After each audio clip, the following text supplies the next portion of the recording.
We want to achieve a bouncy, full blowout on a bob. And that's exactly what Ruskin wants today. That's exactly what you asked for. What do we need to start with? According to your last video, the first step to a beautiful blowout is product. Oh my God, you're so right. Okay, so let's start with product. I like to start with a little bit of heat protectant and a little leave-in conditioner. And that's gonna be the Botanical Repair leave-in treatment. I'm gonna put that in through the ends. This is gonna protect the hair and hydrate the hair, nourish the hair, and help repair the bonds of the hair a bit. So we're just prepping it for all the heat that we're gonna put on it. And now we go in with the good stuff. Aveda's Confixer, and that is liquid gel. And we have to use gel because if we want this big bouncy blowout, we need something that's gonna give it a lot of hold for longevity and also a bit of like tackiness for fullness and body.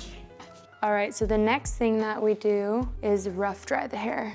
We're gonna get this hairline pulled up right away because we want a ton of volume. We're not worried about frizz right now. So we're gonna lift everything out. This is very different than the normal rough dry that I would do, but because we are trying to get basically volume on every side of the head, I'm gonna do quite the opposite that I normally do and pull everything straight out of the head as I blow dry to try to get the head to stick out and give you some body. Now, if you don't want as much body as is in this photo, you don't have to do this step this way, and you can just do it the regular way that I teach, which you can check out up here.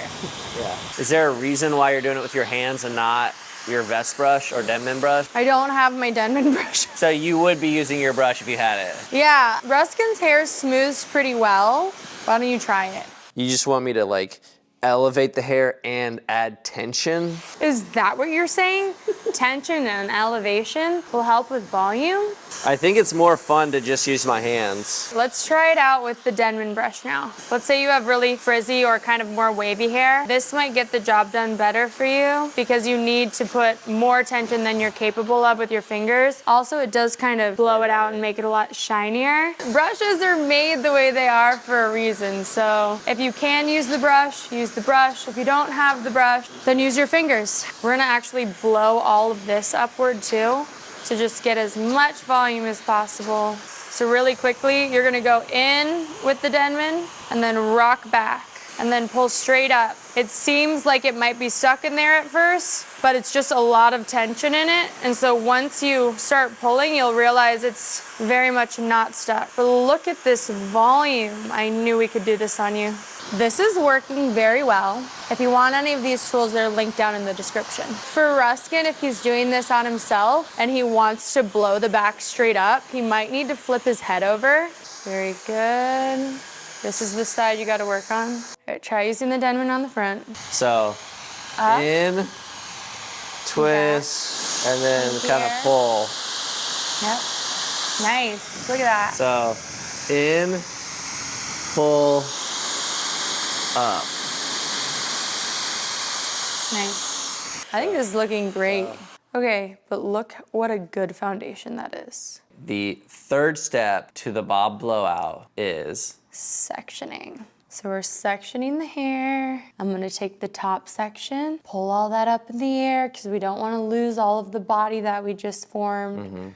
Then I'm gonna do a little twist and a little pin. so this hair is kind of like setting like that. Yes, nice and voluminous. Wow, that's beautiful. Now we're gonna take this stuff Oh my gosh. and do the same deal. And we're just gonna leave the bottom down. We're gonna take the bottom with a Ergo 43 round brush. This size is good for a bob if you want a lot of bounce to it because it's gonna give it a nice curl. Bigger is gonna make it straighter, smaller is gonna make it more curled under and bouncy. Okay, so we're gonna split all this in half so we know what we're working with. I like to say, turn your head a little bit to the side so you can see everything you're doing. Now, because we're using the Ergo round brushes and they're way longer, 20% longer than regular round brushes, we can actually take this whole fat section of hair. I'm gonna set it in there and start at the top, lift the hair up a bit, turn it, heat it up, pull down, get to the bottom, roll it on the ends, and do that a couple times until you know it's dry for sure. So if you can elevate a little bit, that's gonna give you a little bit more volume. Cool it off, and then pull it off so that you got that nice little bounce. Now we're gonna have Ruskin try his side. How am I doing? You're getting some air on there. Can't see anything. Oh wait, you stay forward and turn your head, babe. Yeah. That you can see the mirror. That's why we turn our head. And then you said to elevate it a little. So kind of pull up some. It's so heavy. I think it's because you're twirling your hair up in there a lot. Oh God, it's a disaster. Let me try again. All right, get the air a little bit more up here. Yep, nice. Okay. Yep, pull down, twist on the ends a little bit. Nice. Now roll it up, heat it up. Now pull it down. Okay, now come off. Then you're gonna come out with the round brush. Ready? Good. Nice. So that it keeps it nice and smooth and bouncy. Lord Farquaad vibes. Yes. If you are a lord or a guy, you might feel Lord Farquaadish. So turn it a little bit to tighten it. We're gonna heat that up. Do it again. You could also go in this way. You go this way. We're gonna roll on the ends, elevate it up high, heat it up, pull it down. Oh wow. That is just like the picture. So turn the blow dryer off, get your section in the round brush, and then pick up the blow dryer. Lift up higher. There we go.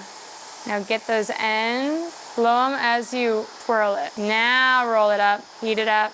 Now pull it down. Then you take the blow dryer off of the brush, turn it off. Wow. Okay, next section is the top. I like to section the back off to the front in horizontal sections all the way across so that we get the round brush right in here. Get a bunch of air right at the top. Take it off, put it back on, heat it up, pull it down to the ends. Here's what I recommend with the front. Dry this section, then go in this way. Dry it up that way. We want it to go straight up. Nice. Yeah. Do a little twirl, now come down, and then cooling it down. Just like the picture. Gorgeous. This is where the finishing comes in. We take our gentle ergo paddle brush. Which we love. So we need this to stay up high, okay? So we need all of these sections to stay up. Then this is coming forward here, giving us a little dip. We're getting this to come out and back. We're getting this to come out and forward. I mean, that looks pretty close to the photo. I mean, this is gorgeous. It's amazing. We've done it. Should we try to do this with the Dyson Airwrap? Hope y'all enjoyed and got something out of this. Thanks for watching.